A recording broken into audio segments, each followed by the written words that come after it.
파괴자로부터 하나님의 도우심을 간구하는 내용을 살펴봅니다. 시편 35편은 세 단락으로 구분되어 있습니다. 오늘의 첫 번째 1절부터 10절까지의 말씀은 파괴자로부터 자기를 구해달라는 간절한 호소가 담겨 있습니다.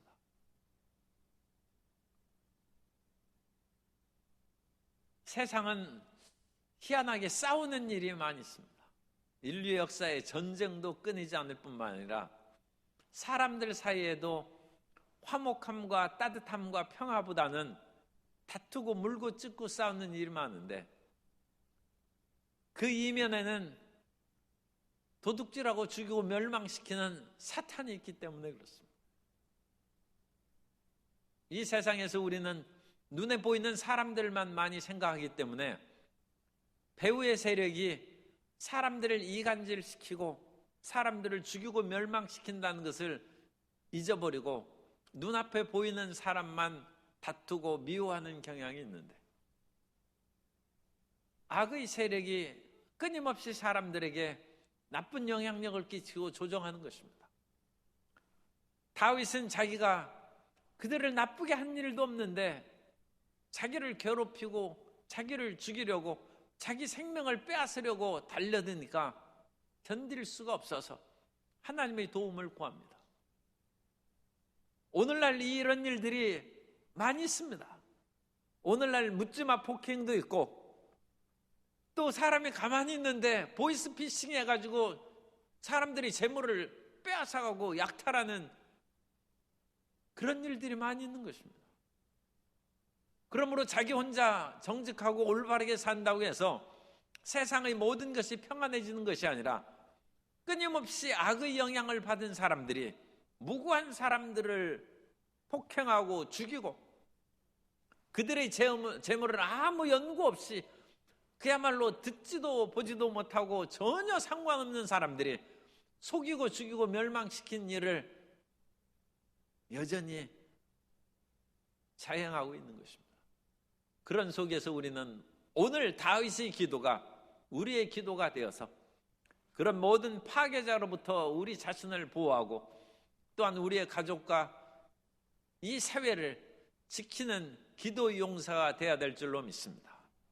첫째로 다윗은 나와 다투는 야훼여 나와 다투는 자와 다투시고 나와 싸우는 자와 싸우소서. 하나님이 내 편이 되시도록 지금 기도하고 있는 것입니다. 그래서 하나님이 내 편이 되셔서 전쟁을 승리하게 하시고 이 싸움에서 나를 이기게 해달라는 것입니다. 그런데 하나님은 내 편이 아니시죠. 하나님은 불편부당하신 하나님입니다. 어느 사람의 편도 아니고 어느 당에 속하지 않습니다. 하나님이 여당 야당에 속한다면 이 일이 어찌 되겠습니까? 하나님은 어느 편을 들지도 않고 어느 당에 속하지도 않습니다. 그러므로 하나님이 나와 싸우소서 그와 같이 기도하는 다윗은 자기가 하나님의 편이라는 것이고, 다른 말로 하면 나는 의의 길로 걸어가므로 의의 하나님이여 나를 도우소서 하는 그런 기도인 것입니다. 하나님은 불의한 자하고 결코 같은 편을 들고 불의한 자의 편을 들지 않습니다. 이 세상에서는 자기 편이 속하면 그 사람을 무조건 도와주고 돌봐주고, 자기 당에 연관되는 일이 있으면 자기 당에 해당하는 일은 감싸주고 도와주고, 다른 당에 속한 사람은 그 사람이 특별히 잘못한 것이 없어도 오히려 그것을 공격하고 비난하는 그야말로 당파 싸움이 가득한 세상인데, 하나님은 어찌 그와 같은 당파 싸움에 연루되고 사람들을 내 편 네 편 해가지고 갈라서 하나님이 일을 행하시겠습니까? 오히려 하나님께서는 잠언서 8장 13절처럼 악인의 편이 아닙니다. 잠언서 8장 13절에 야훼를 경외하는 것은 악을 미워하는 것이라. 나는 교만과 거만과 악한 행실과 패역한 입을 미워하느니라. 그러므로 다윗이 야훼여 나와 다투는 자와 다투시고, 나와 다투는 자는 여기에서는 그러니까 다윗은 의롭고 다투는 자는 교만한 자요 거만한 자요 악한 행실과 패역한 입을 가진 자입니다. 그런 자와 하나님이 다투시는 것입니다. 그러므로 만일 우리가 그리고 다윗이 교만하고 거만하고 악한 행실과 패역한 입을 가졌다면 오히려 하나님이 그 사람을 죽이려고 할 것입니다. 다윗을 죽이려고 할 것이고, 그런 일을 행하는 우리를 하나님이 징계하시고 심판하실 것입니다. 그러나 우리가 하나님의 공의와 정직과 의로운 편에 서 있을 때 우리의 공의와 정직을 미워하고 그것을 파괴하는 교만과 악한 행실, 거짓된 혀를 가지고 하는 사람은 하나님이 싸우시는 것입니다. 하나님은 히브리인의 하나님이라는 그 구절이 출애굽기에 아주 여러 번 나옵니다. 출애굽기 7장 16절에 보면 그에게 이르기를 히브리 사람의 하나님 야훼께서 나를 왕에게 보내어 이르시되 내 백성을 보내라. 그러면 그들이 광야에서 나를 섬길 것이니라 하였으나 이제까지 내가 듣지 아니하도다. 하나님은 히브리인의 하나님입니다. 그래서 이 히브리인의 하나님을 이전에는 인종적인 종족적인 명칭으로 해석을 했습니다. 그래서 하나님은 히브리 사람 이스라엘의 하나님이다, 그렇게 해석을 했는데 오늘날에는 그와 같이 해석하지 않습니다. 여기서 히브리라는 것은 구약 성경의 전반부에 나오는 히브리에 대한 용례를 다 살펴본 적, 그 히브리라는 것은 인종적인 표현이라기보다는 소외되고 멸시받고 사람들에게 고통을 당하는 약자를 가리키는 것입니다. 그러므로 하나님이 히브리 사람의 하나님이라는 것은 억울하게 고통을 당하는 약자의 하나님이라는 거예요. 하나님은 상한 갈대를 꺾지 아니하고 꺼져가는 심지를 끄지 않으시는 사랑의 하나님이요 의로운 하나님이신 줄 믿습니다. 며칠 전에 가자 지구의 병원이 폭격이 되어서 수많은 사람이 죽고 어린아이 사진이 거기에서 나왔는데 지금 그거 가지고 논쟁이 아주 치열합니다. 미 대통령이 그것은 이스라엘이 폭격한 것이 아니고 하마스가 그야말로 잘못 그것을 오발 사고가 나서 자기 스스로 자기들 병원을 폭격했다, 그렇게 말하므로 오늘 이태원에서 그 데모가 일어났어요. 서울 용산에 이슬람 사원이 있습니다. 그래서 그 이슬람 사원 앞에서 수백 명의 그 같은 아랍 계열의 사람들이 또는 이슬람교를 믿는 사람들이 이스라엘의 그와 같이 가자 병원을 폭격한 것에 대해서 맹렬히 비난하고 또 네 대통령을 거짓말장이라고 하는 그런 피켓을 들고 행진하는 것이 보도가 됐어요. 그런데 이스라엘이나 또는 미국의 군사 전문가들은 그 당시 폭격의 사진을 제공하면서 공중에서 폭격이 되지 않았다는 거죠. 그것은 공중 공습이 아니라는 거예요. 공중에서 폭탄이 떨어졌으면 그것은 이스라엘을 공격한 것으로 생각할 수 있지만 그것이 아니라는 것입니다. 그리고 거기에서 사용된 폭탄은 이스라엘이 일반적으로 사용되는 폭탄이 아니라는 것입니다. 그러므로 이것은 오폭일 가능성이 있다.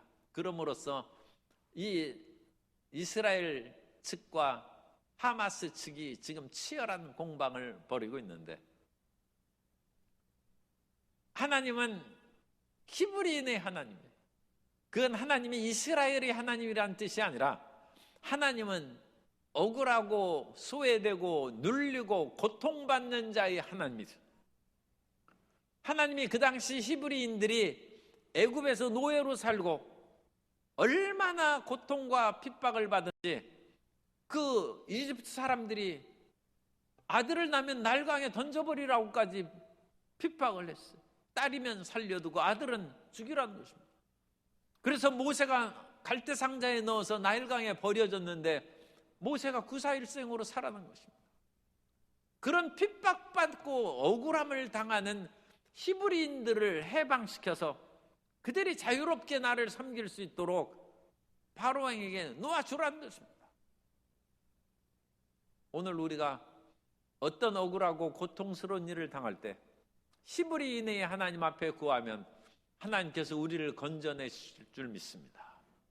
그리고 그 약하고 소외되고 고통당하는 자는 힘이 없죠. 그 사람을 고통스럽게 하고 소위 오늘날의 경제용어로 착취하고 압박하는 그 사람들이 아무리 강하고 힘이 세다 할지라도 우리는 기도할 수 있습니다. 야훼여, 나와 싸우는 자와 싸우시고 나와 다투는 자와 다투시고, 하나님이 우리 편이라는 거죠. 하나님은 정의 편이고 하나님은 고아의 아버지요 과부의 재판장이 되시나니, 고아도 나쁜 사람이면 하나님이 어찌 고아의 편을 들고, 과부가 맨날 도둑질을 하고 그러는데 하나님이 어찌 과부를 도와주겠습니까? 그러나 거기에서 고아와 과부는, 고아는 아버지가 없어요. 그러므로 연약함의 상징입니다. 아무 도울 자가 없어요. 구약시대에 아버지가 가장으로서 밖에 나가서 물질을 벌어오고 생계를 유지해 나가는데 그 아버지가 없는 자녀는 얼마나 힘들게 살아가고, 그 아버지 곧 남편입니다. 남편이 없는 과부는 살 길이 막막한 거예요.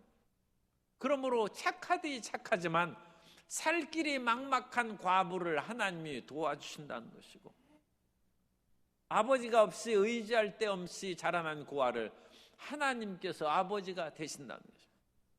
그러므로 하나님께서는 약자를 돕고 고통당하는 자를 돕는 하나님이시고, 따라서 고아를 돕고 과부를 돕고 히브리 사람들, 소외되고 약하고 멸시받는 사람들을 돕는 사람은 하나님의 일을 행하는 것입니다.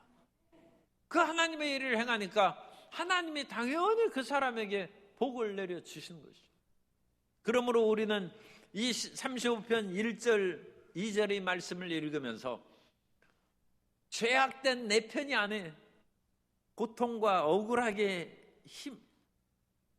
남에게 모함을 당하고 괴로움을 당하는 나와 다투는 하나님, 나와 싸우는 하나님, 방패와 손방패를 잡으시고 일어나 나를 도우시는 하나님, 그리고 창을 빼사 나를 쫓는 자의 길을 막으시고, 약한 사람이 도망가죠. 그러니까 여기에서 나를 쫓는, 내가 도망간, 그런데 적이 더 빨리 와요. 나는 그야말로 걸어서 온 힘으로 달려가는데 그 사람 말을 타고 쫓아오니 내가 이거 붙잡히지 않을 수가 없죠. 나는 그냥 맨 걸음으로 달려가는데 자동차로 쫓아오는 그와 같은 악한 사람이 있으니 붙잡히지 않을 수 없으나 하나님이 창을 빼사 나를 쫓는 자의 길을 막으시고 내 영혼에게 나는 내 구원이라. 내 영혼은 우리 마음입니다. 우리의 소울, 우리의 혼에게 나는 내 구원이고 나는 내 힘이고 내 방패요 너희 도움인즉 두려워 말라는 것입니다. 그래서 내 영혼에게 나는 내 구원이라 이름으로 실제적인 그와 같은 위기에서 건지실 뿐만 아니라 마음에도 평안함을 주시는 하나님의 역사를 여기에서 말씀하고 있는 것입니다. 그 하나님은 시시한 분이 아닙니다. 하나님은 얼마나 싸움을 잘하고 전쟁에 능하신 분인지, 하나님과 함께 싸우면 이 세상에 아무리 애굽이 강하다 할지라도 그 당시 출애굽한 주전 2000년기 애굽은 당시 최강이에요. 그 당시는 메소포타미아에 아수르도 없고 바벨론도 없습니다. 그 모든 지역을 이집트가 관할하고, 그 이집트는 2000년기 전반기까지 피라미드를 건설하는, 오늘날 이 피라미드가 3000년, 4000년을 견디고 이 세계 불가사입니다. 2.5톤짜리 벽돌이 230만 개가 쌓였어요. 230만 곱하기 2.5톤 하면 그 무게가 하중이 얼마나 크겠어요. 그럼 그것이 집안이 침하돼 가지고 가라앉아야 돼요. 그래서 그걸 멀쩡하게 세워있는 거예요. 그것을 건설한 사람을 자기들끼리는 건축의 신이라고 합니다.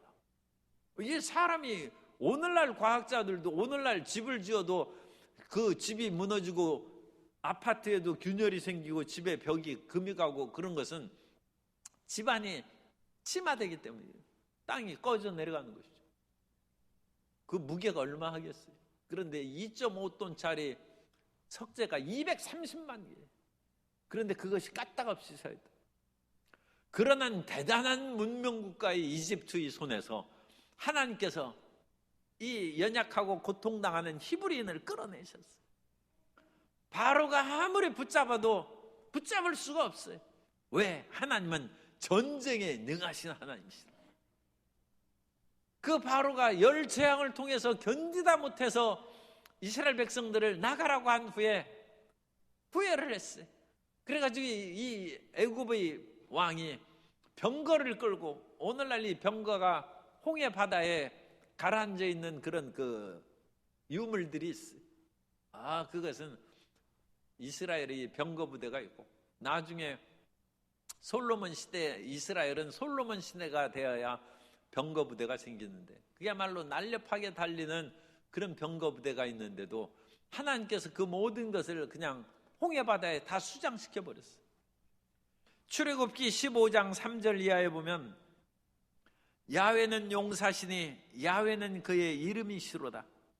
그가 바로의 병거와 그의 군대를 바다에 던지시니 최고의 지휘관들이 홍해에 잠겼고 깊은 물이 그들을 덮으니 그들이 돌처럼 깊음 속에 가라앉았도다. 하나님이 이기셨다는 거예요. 그 당시 최강의 애굽이 온갖 그와 같은 능력과 실력으로 저지를 하고, 그 노예로 살던 어떤 면으로는 무기력한 이스라엘 백성들을 다시 사로잡고 죽이려고 했지만 하나님이 그들을 멸망시켰다는 거예요. 하나님은 전쟁에 능하신 하나님이라고 시편 24편 7절 이하에서 말씀합니다. 문들아 너희 머리를 들지어다. 영원한 문들아 들릴지어다. 영광의 왕이 들어가시리로다. 영광의 왕이 누구시냐? 강하고 능한 야훼시요 전쟁에 능한 야훼시로다.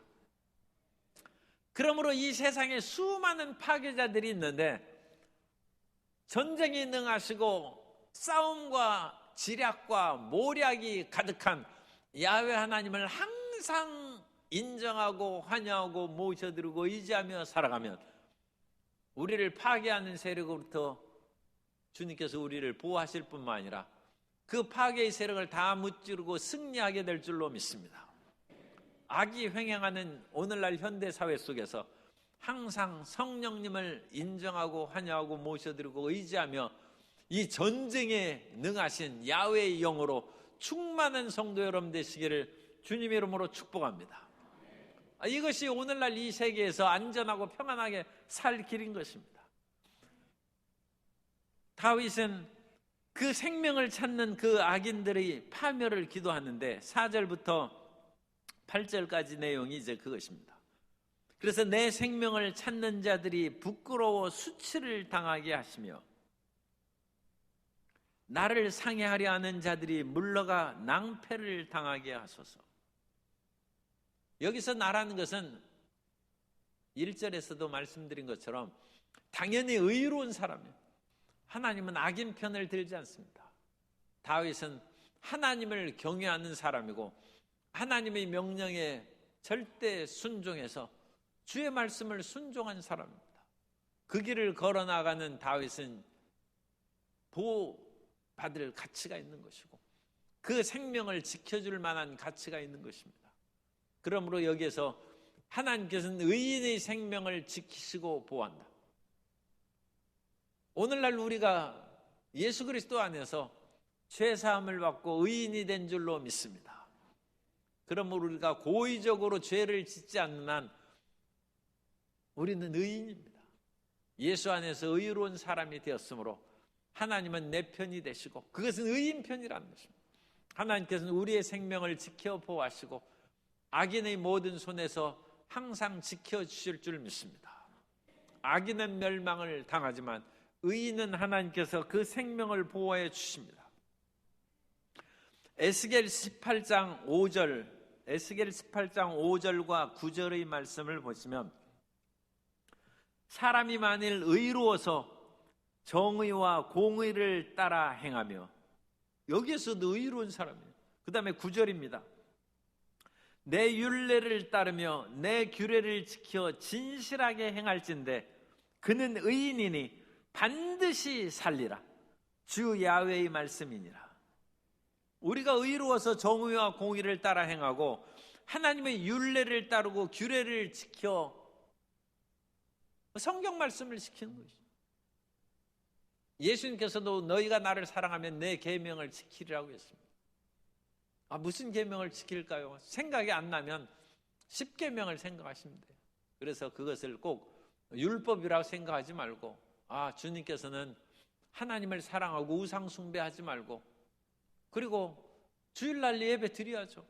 예배 드리고, 절대 싸울 때는 하나님 이름으로 싸우고 이름을 망령되이 하지 말고, 옛날에도 싸웠는데 자기 부모 이름 언급하고 그런 것은 아주 치명적인 실수죠. 잘못이죠. 싸우면 자기들끼리 싸우지, 교육을 못 받았느니, 아버지 교육이 어떻다느니, 그러면 그것은 이제 너 죽고 나 죽자는 것이죠. 그런 얘기는 절대 하면, 야훼 이름을 망령되이 일컫지 말라는, 뿐만 아니라 부모를 공경하고 살인, 간음, 도적질하지 말고, 거짓 증거하지 말고, 탐심을 내지 말고, 그러면서 인간과의 올바른 관계 속에서 살아가면 이것이 의로운 거예요. 그것이 예수님을 사랑하는 것입니다. 예수님을 사랑한다면서 이와 같이 10계명의 그런 것들도 지키지 못한다면 그건 말로만 사랑하는 것이죠. 마음의 진실로 행함으로 사랑하는 것이 아닙니다. 그러므로 이런 경우에는 하나님 앞에 의롭다함을 받지 못하면 원수가 와서 우리를 공격할 때 하나님이 내 편이 되신다는 보장이 없어요. 그러나 우리가 이와 같이 예수님을 사랑하고 주의 말씀을 지켜 행하면 주님께서 우리를 사랑하시고 우리를 눈동자같이 지켜 보호하시고 주님께서 그 날갯깃으로 우리를 덮으사 우리를 안연히 평안하게 거하게 해줄 줄 믿습니다. 하나님이 당연히 우리를 지키는 것입니다. 당연히 우리를 보호해 주시는 것입니다. 그래서 내 생명을 찾는 자들이 오히려 수치를 당하고 부끄러움을 당하는 것입니다. 그리고 하나님께서는 네 원수를 그대로 놔두시지 않냐고 원수를 바람에 불려가는 겨와 같이 날려보내는 거예요. 5절에 보면 그들을 바람 앞에 겨와 같게 하시고 야훼의 천사가 그들을 몰아내게 하소서.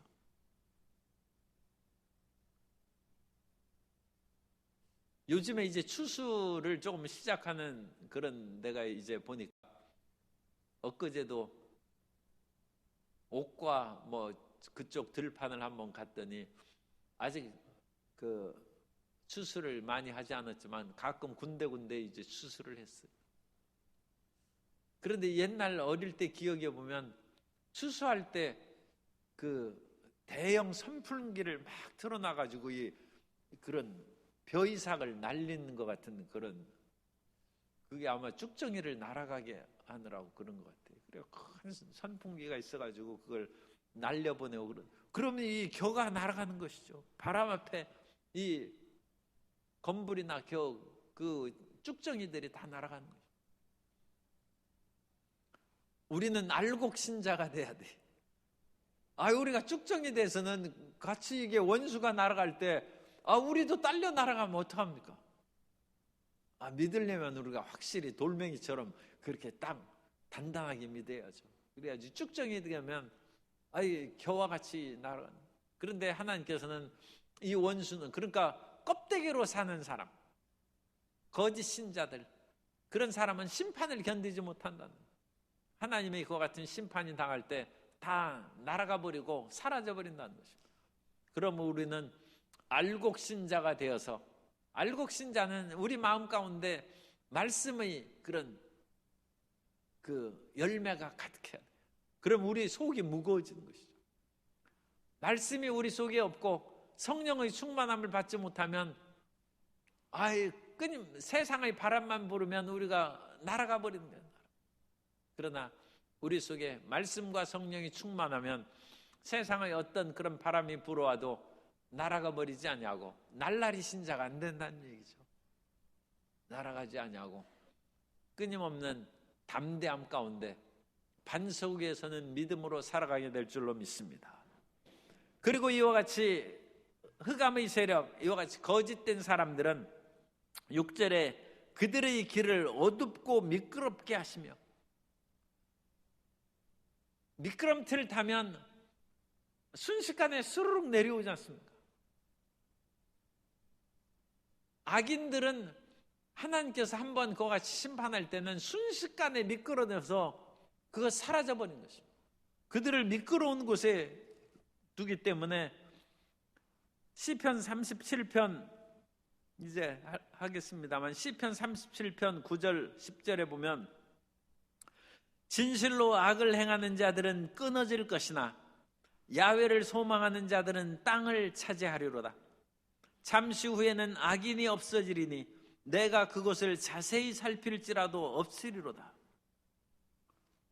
우리는 이 세상에서 악이 횡행하고 있으므로 그것으로 인하여 마음이 근심하고 답답한 때가 있습니다만, 악인은 오래 견디지 못합니다.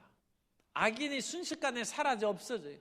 그런데도 불구하고 세상에 악이 있는 것은 잡초는 계속 잘 자라듯이 이 악의 세력이 사라져버렸지만 새로운 악들이 계속 생기는 거예요. 그렇기 때문에 악이 계속 있고, 악이 항상 있는 것 같지만 그렇지 않습니다. 악인은 순식간에 사라져버리고 마치 미끄럼틀을 탄 것처럼 악인은 수르륵 미끄러져서 사라져버리는 거예요. 그리고 하나님께서는 이 악인들은 겨와 같이 바람에 날아가게 하고 미끄럼틀에 탄 것처럼 수르륵 미끄러져서 없어지게 할 뿐만 아니라 천사들을 보내사 그들을 몰아내시고, 천사들을 그들에게 5절 6절에 두 번 천사들의 얘기가 나오죠. 천사가 그들을 몰아내시고 천사가 그들을 뒤쫓게 하소서. 하나님의 천사들이 그들을 쫓아낸다는 거죠. 기드온이 미디안 사람들을 쫓아낼 때 미디안의 그 두 왕이 기드온에게 붙잡히지 아니하고 살아남고 멀리 피했어요. 그러나 하나님의 성령으로 충만함을 받은 기드온이 그 길을 추격해 나아가서 이 미디안의 두 왕을 사로잡아 버리고 나중에 이제 그들을 처형해 버립니다. 처형해 버립니다만 이것이 천사로 뒤쫓아서 그들을 몰아버리는 것입니다. 하나님께서는 우리를 괴롭히는 악의 세력을 완전히 쫓아내고 다시금 준동하지 못하도록 그들을 멸망시키는 것입니다. 사사기 8장 10절 이하에 보면 이때 세바와 살문나가 갈골에 있는데 동방 사람의 모든 군대 중에 칼든 자 12만 명이 죽었고 그 남은 15,000명가량은 그들을 따라와서 거기에 있더라. 적군이 안심하고 있는 중에 기드온이 노바와 욕부와 동쪽 장막에 거주하는 자의 길로 올라가서 그 적진을 치니 세바와 살문나가 도망하는지라. 기드온이 그들의 뒤를 추격하여, 이 천사가 추격하는 거예요. 미디안의 두 왕 세바와 살문나를 사로잡고 그 온 진영을 격파하니라. 그리고 나서 이 세바와 살문나를 처형해 버립니다. 하나님께서는 우리를 괴롭히는 대적들을 추격해서, 천사가 추적해서 끝까지 추적해서 그들을 다 멸망시켜 주실 줄 믿습니다. 그러므로 다윗이 자기를 괴롭히는 모든 대적에게서 승리하고 왕위에 오르고 온 지역을 정복하고 평안하여 다윗 제국을 건설한 것입니다. 하나님께서는 히스기야 왕이 하나님 앞에 울부짖어 기도할 때 하나님의 천사를 보내사 아수르의 군대 18만 5천 명을 친히 아침에 일어나니까 다 죽었더라는 거예요. 그래서 그 왕의 얼굴이 뜨뜻해서 고국으로 그냥 돌아가 버리고 말았어. 하나님의 때가 다가올 때 우리를 괴롭히는 모든 흑암의 세력이 다 멸망을 당하고 우리에게는 안정과 평안함이 다가오게 될 줄로 믿습니다. 그러므로 우리는 이 모든 흑암의 세력으로 마음에 낙심하고 좌절하지 말고 끝까지 의의 편에 서고 하나님의 믿음을 끝까지 견제해야 돼요. 우리가 악의 세력이 횡행하고 악의 세력이 우리 믿는 의로운 사람을 압도한다고 가끔 여겨질 때가 있어요. 그럴 때 믿음을 포기하고 우리도 악바리가 돼가지고 악의 세력으로 하면 하나님이 우리를 못 도와주신다. 하나님은 의의 편입니다. 하나님은 진리의 편이기 때문에 우리가 끝까지 진리 편에 있을 때는 의인은 결코 죽지 않고 살아남을 수 있도록 하나님께서 보호시고 악의 세력을 멸하여 주실 줄 믿습니다. 그런데 우리가 그 기간을 못 참고 우리도 악에 물들고 내 속에 있는 악으로 저 악을 제거하겠다 해서 우리가 악한 사람이 된다면 하나님이 어찌 우리 편이 되겠습니까? 다윗이 사울에게 쫓겨다니면서 악에 복받치는 거예요. 내가 무슨 죄가 있다고 사울이 이와 같이 끝까지 나를 쫓아다니면서 나를 괴롭히는가? 그런데 마침 동굴에서 사울이 있는 것을 발견해서 쉽사리 죽일 수 있어요. 쫓겨다니면 사람이 악한 마음이 생기고 악이 복받치는 거예요. 그때 다윗이 사울을 죽일 수 있어요. 그런데 사울을 끝까지 죽이지 아니하고 자기의 선함과 하나님에 대한 경외함을 자기 마음 가운데 지키는 거예요. 그것이 중요한 거예요. 그러므로 하나님이 다윗 편이 되신 거예요. 그리고 다윗을 하나님이 내 마음에 합한 자라고 했어요. 우리는 어렵고 힘든 일이 다가올 때 변질되지 않아야 돼요.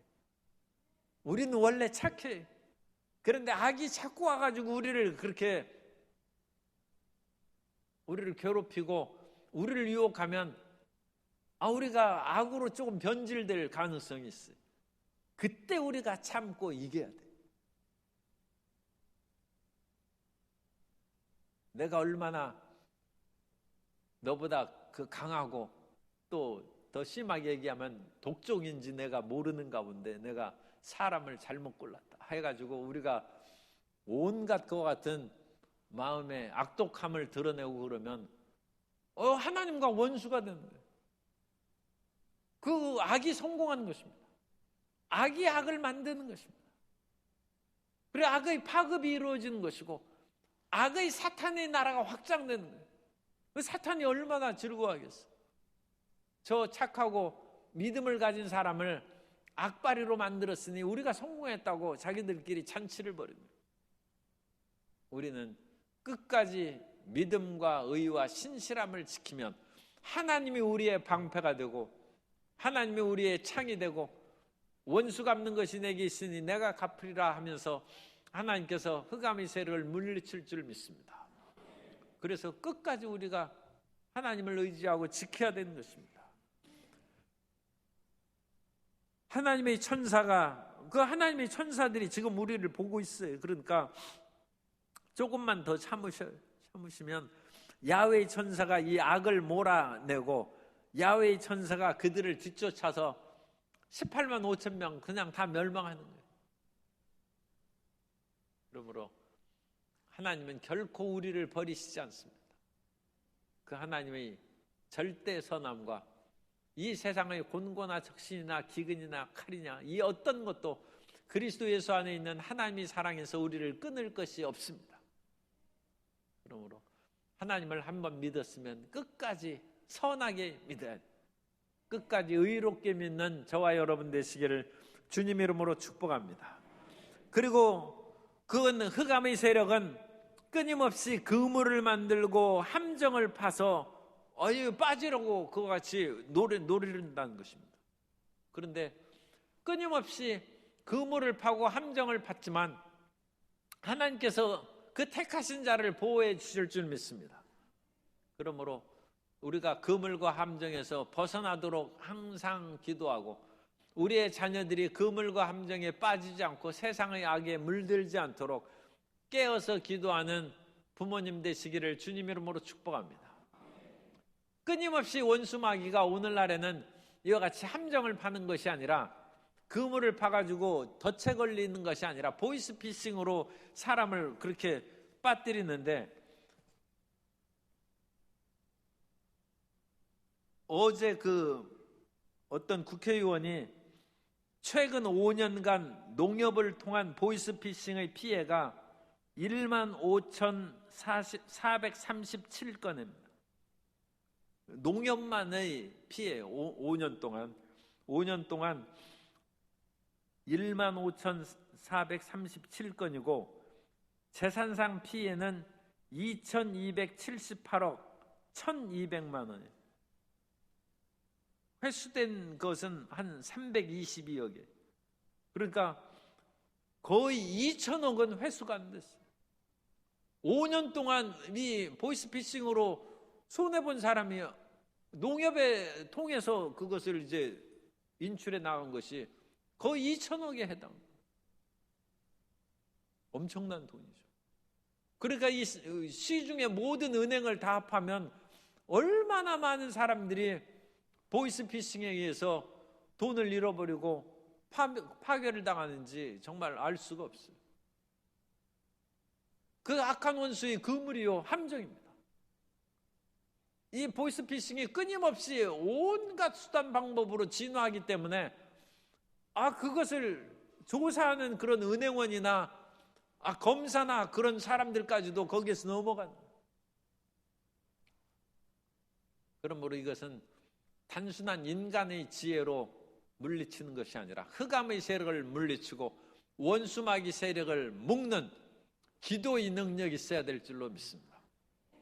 항상 기도해서 원수의 그물에 함정에 빠지지 않는 성도 여러분과 모든 자녀들 가족들이 되시기를 주님 이름으로 축복합니다.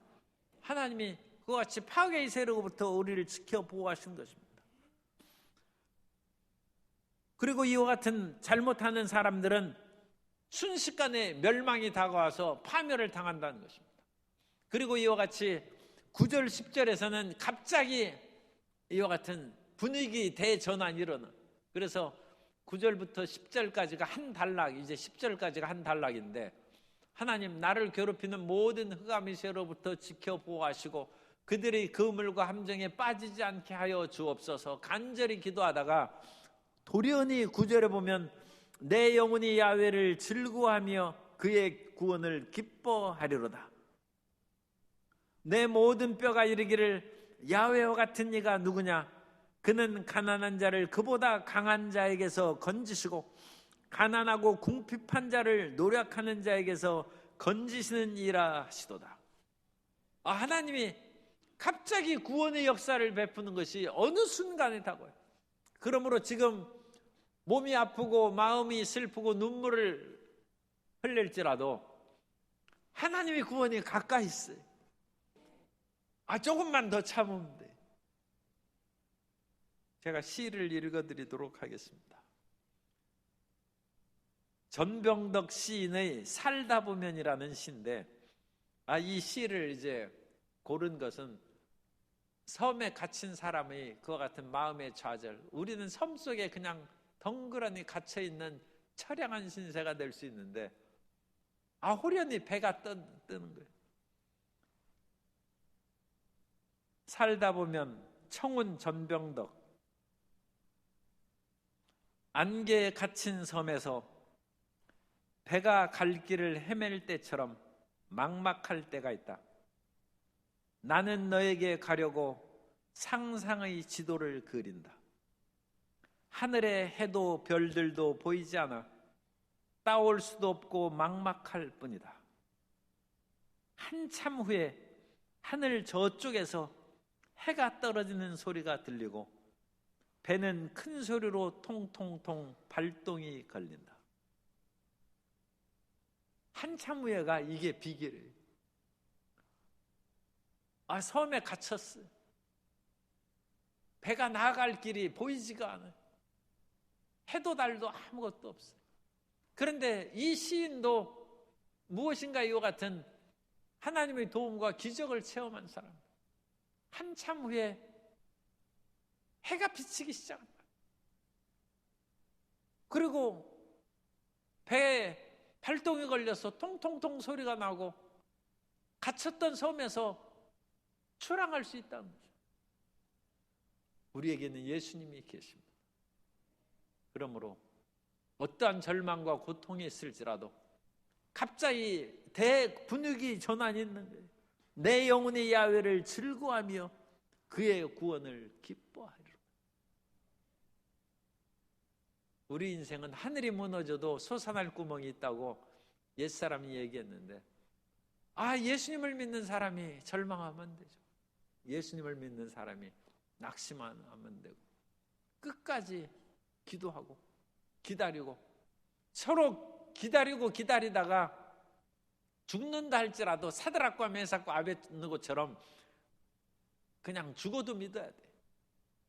그런 마음의 결단을 가지고 나아가면 하나님께서 의인의 죽음을 귀히 보시고 의인을 반드시 살리시고 원수의 세력을 겨같이 날아가게 하시고 그들을 미끄러운 데 두셔서 순식간에 사라지게 하시고 주님께서 그의 사랑하는 자녀를 높이시고 보호해 주시는 은혜를 내려주실 줄 믿습니다. 우리는 하나님의 편입니다. 우리는 의의 편입니다. 믿음의 편이고 진실의 편이고 소망의 편입니다. 끝까지 믿음과 소망과 사랑으로 전진하는 우리 성도님 되시기를 예수님의 이름으로 축원합니다.